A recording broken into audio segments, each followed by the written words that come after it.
정여울이라고 하는 분이 쓴 그때 나에게 미처 하지 못한 말이라는 책이 있습니다.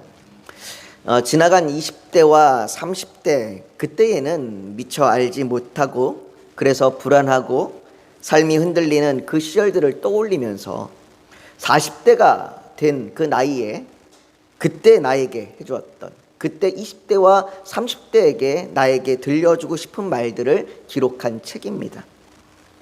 사람은 누구나 지나온 날들을 떠올리면 후회되거나 부끄러운 기억들이 있습니다.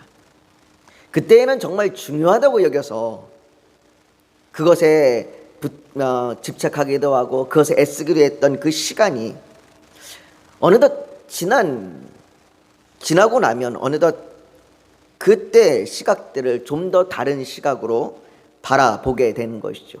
그러면서 그때의 일들이 후회와 부끄러움으로 남게 됩니다.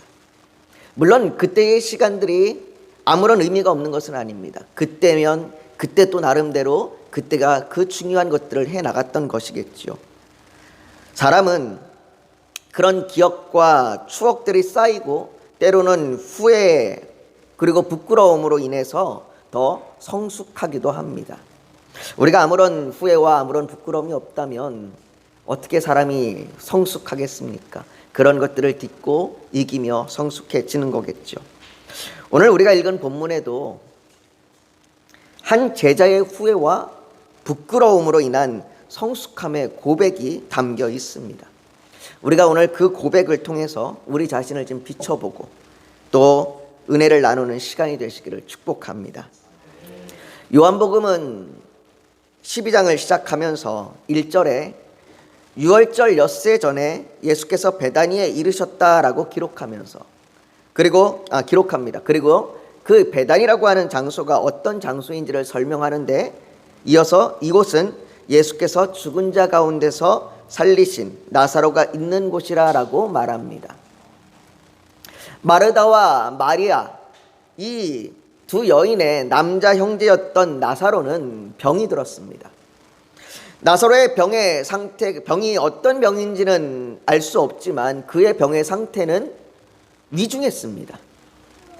그래서 마리아와 마르다는 급하게 사람을 보내서 예수님께 도움을 요청했습니다.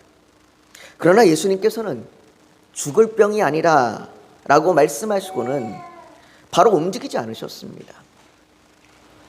아마도 제자들은 예수님께서 지금 베다니로 가시지 않는 것이 다행이라고 여겼을 겁니다. 나사로의 상태가 위중한 것에 대해서는 안타깝지만 그래도 예수님이 여기 계시는 게 더 낫겠다라고 아마 제자들은 생각했을 거예요. 왜냐하면 11장 8절에 예수님께서 유대로 가자는 말에 제자들은 이렇게 반응합니다.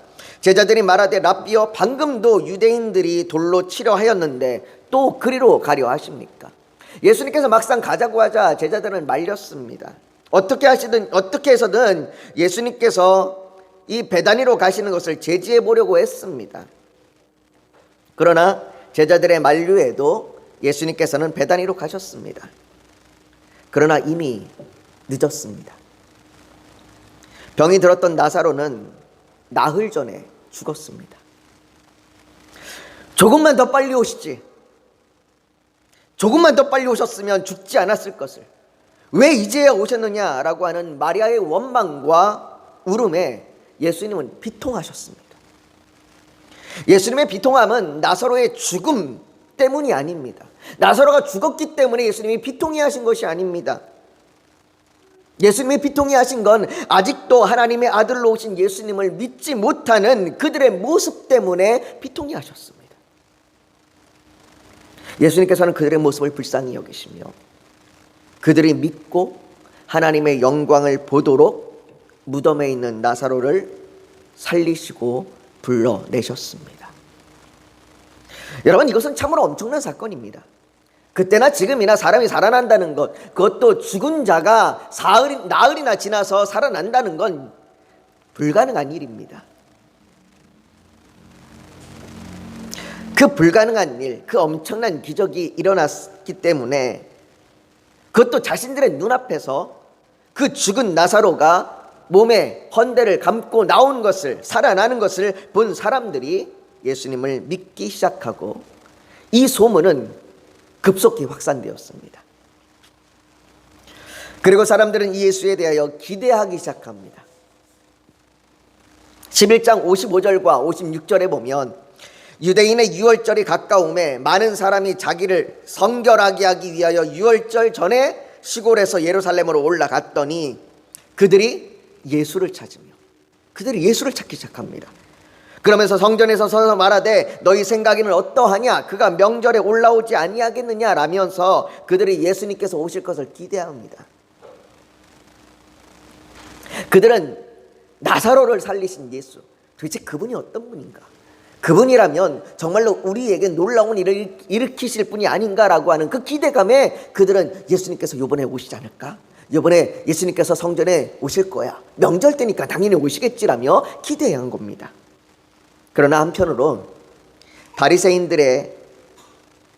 바리새인들에게는 이 나사로를 살리신 이 예수님이 위협이었습니다.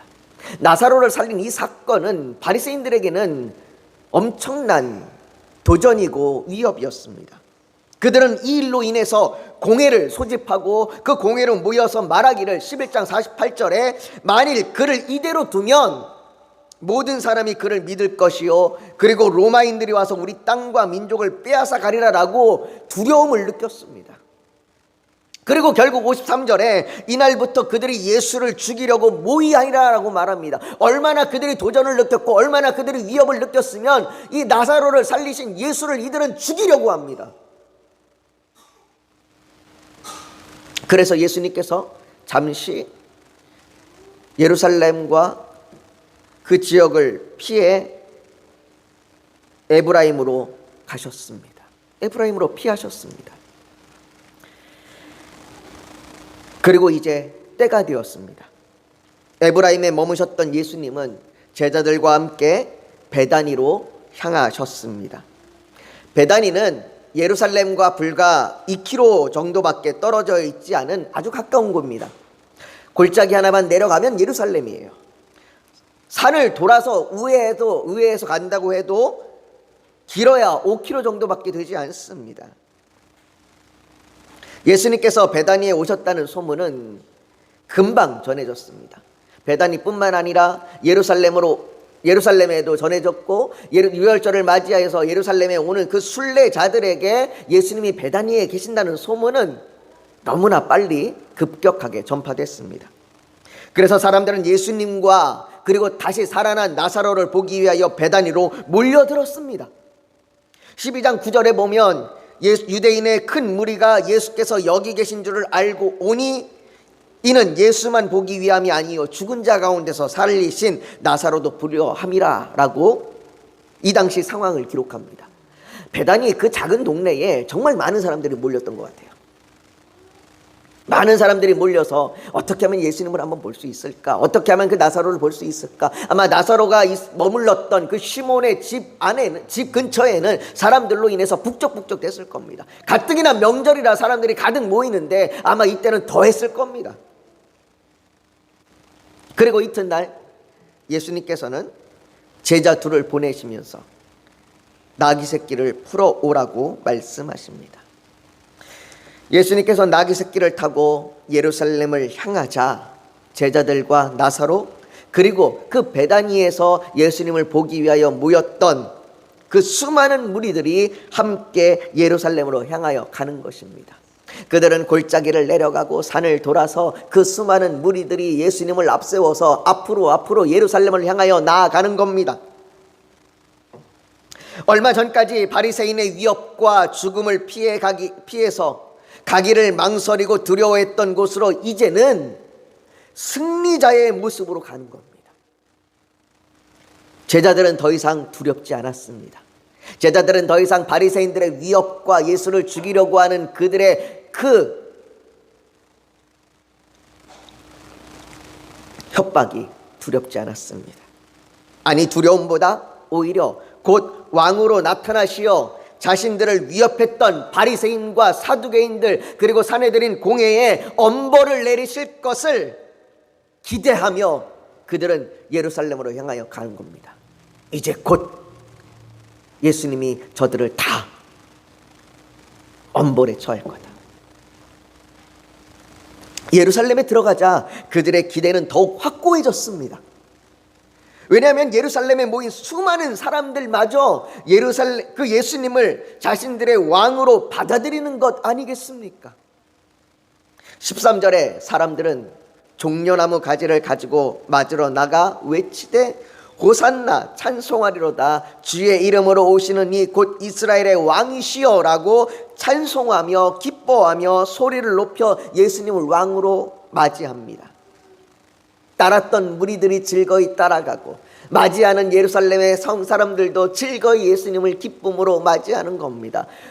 찬송의 소리가 울려 퍼지고 사람들의 환호성이 울려 퍼지는 그 자리, 예루살렘에 들어가는 그 문에는 정말로 환호와 외침과 기쁨이 가득했습니다.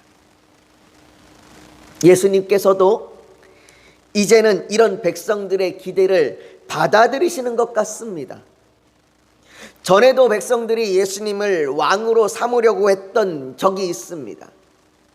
여러 번 백성들이 예수님을 왕으로 삼으려고 했는데 그때는 예수님께서 그 자리를 피하셨습니다. 오병이어 사건 이후에 많은 사람들이 예수님을 왕으로 잡으려 하자 예수님은 그 자리를 피하여 다른 곳으로 가셨습니다. 오병이어 이후뿐만이 아닙니다. 예수님께서 병을 고치시고 귀신을 쫓아내시는 그 자신의 능력과 권세를 나타내시고는 백성들이 모이면 여김없이 그 자리를 예수님은 피하셨습니다. 자신을 왕으로 삼으려는 그 백성들을 피해서 예수님은 항상 한적한 곳으로 다른 곳으로 가셨습니다. 왜 이렇게 예수님은 자신을 왕으로 모시고자 하는 그들을 피하는 걸까요? 왜 이렇게 자신이 왕이 된다는 것을 예수님은 그렇게 피했던 걸까요? 그런데 이제는 피하지 않으시는 겁니다. 그리고 백성들의 저 환호성과 마치 왕의 길을 만들듯이 종려나무 가지를 베어와 깔고 자신들의 겉옷을 벗어서 깔아놓는 그 길을 나귀를 타고 왕이 개선한 것처럼 그렇게 예루살렘으로 들어가시지 않습니까? 예수님도 이제는 자신이 왕이 될 수밖에 없음을 인정하시는 것 같습니다. 더군다나 요한복음을 기록한 예수님의 제자 요한은 그 자리에 있었던 바리새인들의 말을 들을 수 있었습니다. 바리새인들이 서로 상대방을 향하여 서로 이야기하는 것을 요한은 들었습니다. 그래서 이렇게 기록합니다. 바리새인들이 서로 말하되 볼지어다 너희 하는 일이 쓸데없다. 보라 온 세상이 그를 따르는도다. 바리새인들조차도 이제는 더 이상 자신들이 계획했던 모든 것이 아무런 쓸모없는 일이 되어버렸다고 말합니다. 이제는 정말 저 나사렛 예수가 왕이 될 수밖에 없겠구나. 이제는 정말 저 나사렛 예수가 왕이 되어 이제는 우리가 로마로부터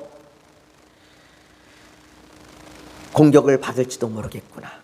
우리의 권세와 우리의 지위와 우리의 위치를 빼앗길 수밖에 없게 되겠구나.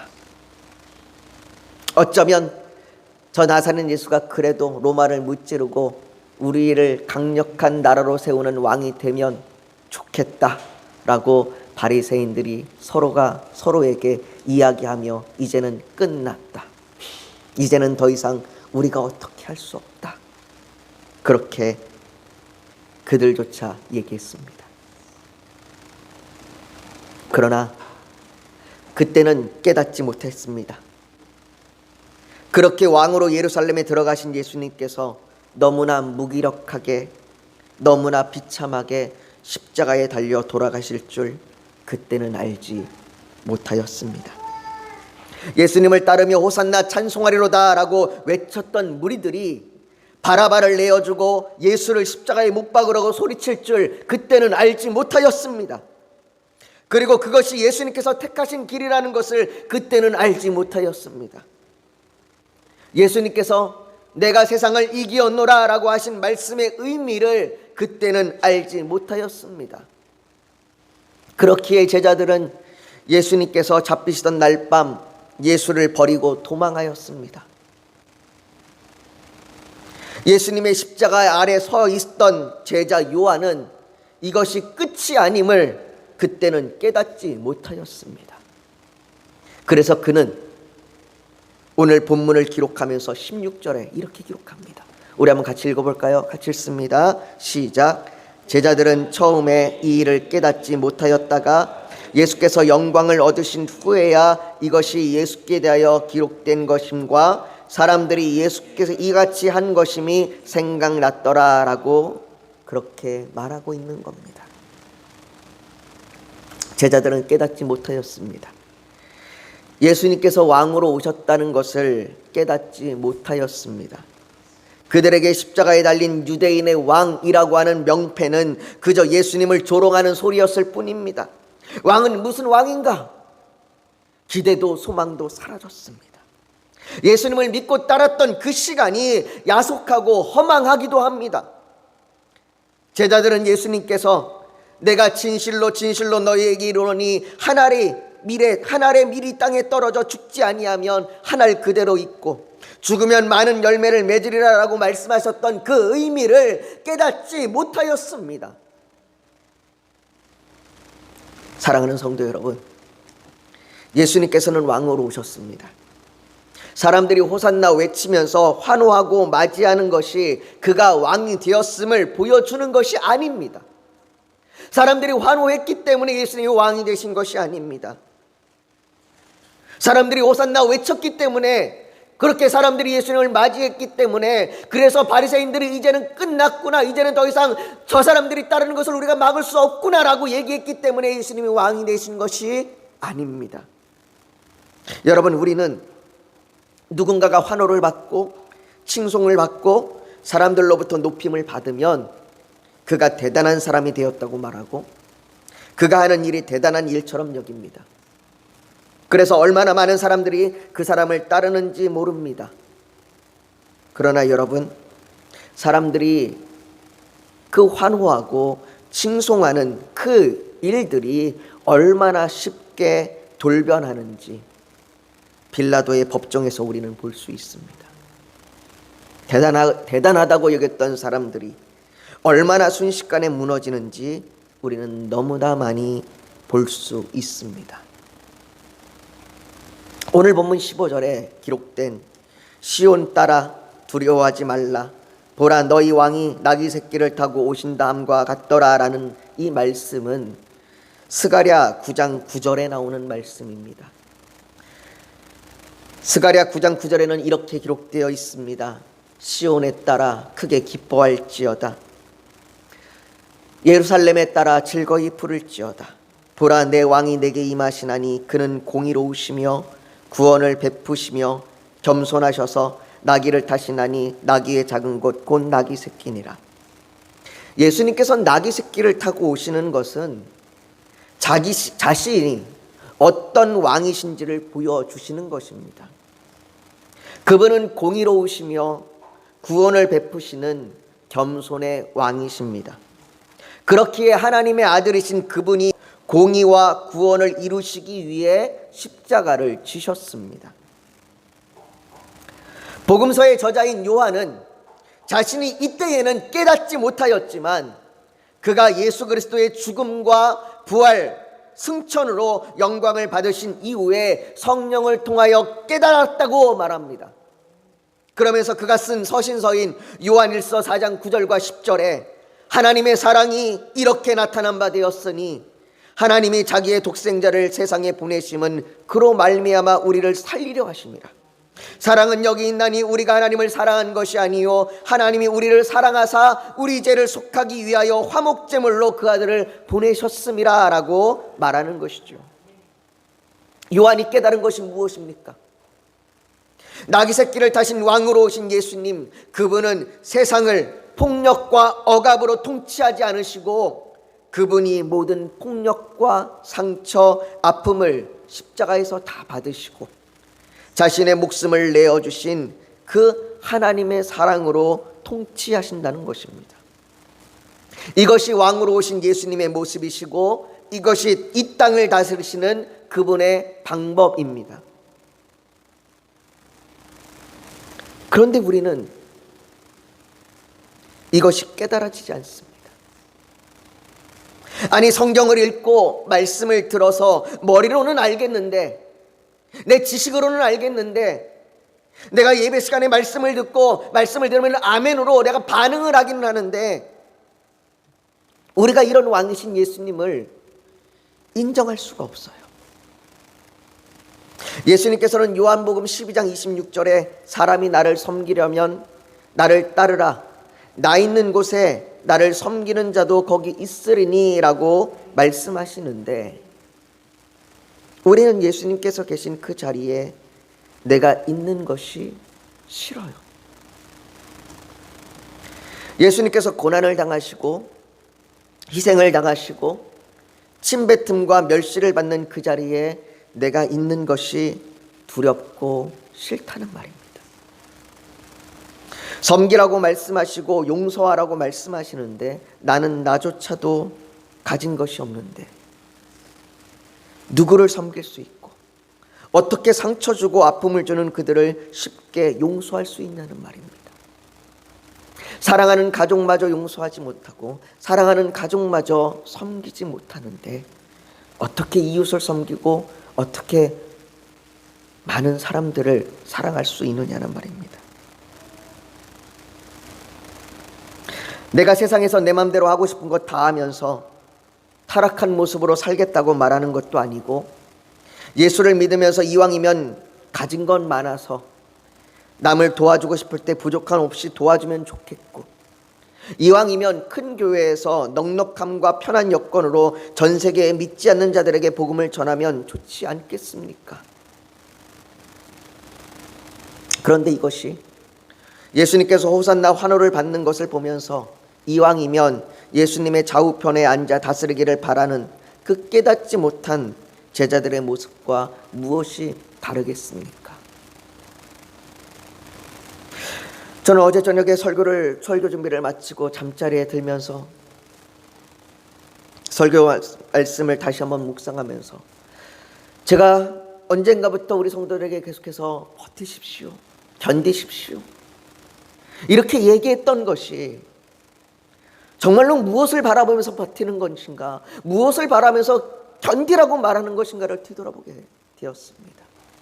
제가 여러분들에게 버티라고 말하고 우리 견딥시다, 우리 하면 더 버텨야 합니다, 견뎌야 합니다라고 말하는 것이, 그렇게 버티고 견디면 언젠가는 우리 교회의 성도가 많아지고 언젠가는 우리 교회가 커져서 언젠가는 이곳에 많은 사람들이 가득 차서 함께 예배드리는 그것을 바라고 그것을 소망하며 버티고 견디고 있다면, 우리는 오늘 이 호산나 외치는 이들과 그리고 깨닫지 못한 제자들과 별반 다를 바가 없습니다. 우리가 버티고 견디는 것이, 내가 지금 힘들고 내가 지금 어렵지만 그래도 오늘도 주님이 나를 사랑하신다는 그 사랑 때문에 내가 버티고 있다면, 그렇다면 너무나 감사한 은혜인데, 내가 그것이 아니라 내가 언젠가는 잘 될 거야, 내가 언젠가는 성공할 거야, 내가 언젠가는 우리 교회가 커질 거야, 내가 그래서 언젠가는 우리 이 큰 교회에 내가 담임 목사가 될 거야 라고 하는 소망을 가지고 버티고 있다라면 우리는 잘못된 길로 갖고 있는 것이고 아직도 우리는 깨닫지 못하고 있는 겁니다. 예수를 따른다고 말하면서도 그분이 있는 곳에 섬기는 자로 있는 것이 너무나 싫어하는 모습이, 그래서 옆에 있는 사람조차도 사랑하지 못하고 용서하지 못하는 것이 바로 저의 모습이고 우리의 모습일지 모르겠습니다. 사랑하는 성도 여러분, 요한은 오늘 본문의 16절을 기록하면서 부끄러웠을 겁니다.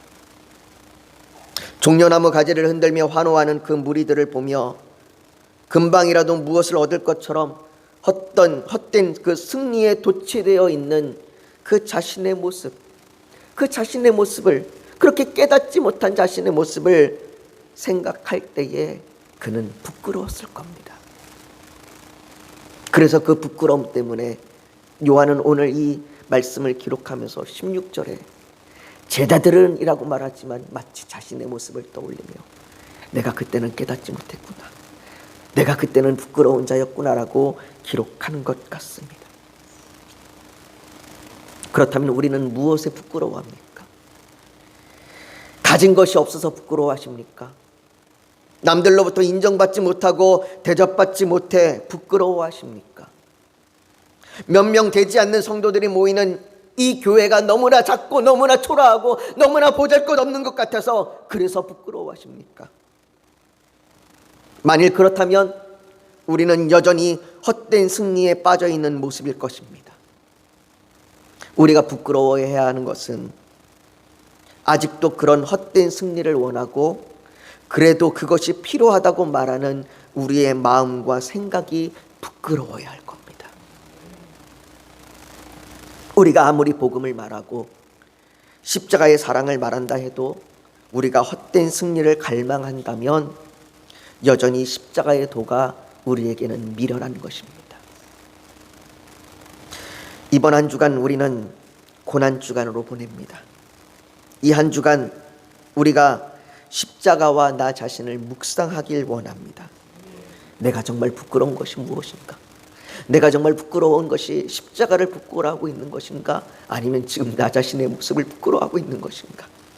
내가 지금 가진 것이 없어서, 내가 성공하지 못해서, 내가 승리자로 살지 못한 것이 부끄러운 것인가?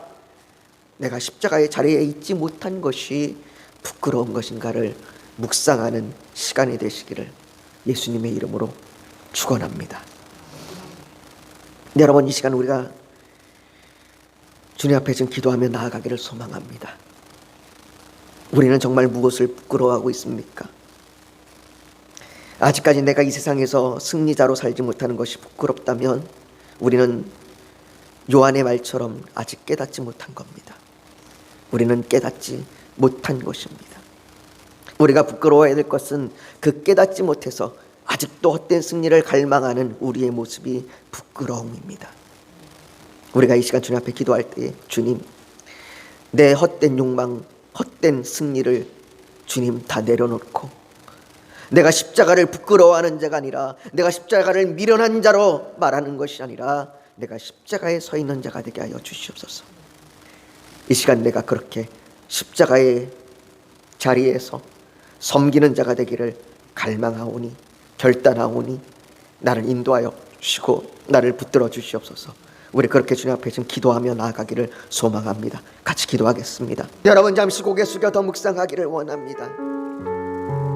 오늘 하나님 앞에 내가 무엇을 부끄러워합니까? 내가 십자가를 부끄러워합니까? 승리를 얻지 못한 것을 부끄러워합니까? 내가 가난한 것이, 우리 교회가 이렇게 초라하고 몇 명 모이지 않는 이 모습이 부끄러워한다면 아버지 안에 우리는 아직 깨닫지 못한 겁니다. 아버지 안에 우리가 깨닫지 못함을 용서하여 주시고 우리가 주님이 섬겼던 그 자리에 섬길 수 있도록, 우리가 그 십자가가 자랑이 될 수 있도록 우리를 인도하여 주시고 우리가 그 자리에 설 수 있도록 우리가 결단하는 헌신을 잡아 주시옵소서. 그렇게 고백하며 그렇게 나아가는 우리의 결단이 있다면 이 시간 가슴에 손을 얹어 하나님 앞에 표현하길 원합니다. 또 이 시간 주님 앞에 나오면서 기도의 제목, 간절한 소원이 있어서 주님께 맡기기를 원하신다면 가슴에 손을 포개 얹기를 원합니다. 육신이 연약하면 연약한 곳에 손을 얹으십시오. 성령님께서 우리 사이를 운행하시며 우리를 만지시고 치료하여 주실 줄 믿습니다. 거룩하신 아버지 하나님, 이 아침에 우리가 주님 앞에 기도하며 나아갑니다. 아버지 하나님, 우리가 부끄러워하는 것이 무엇입니까?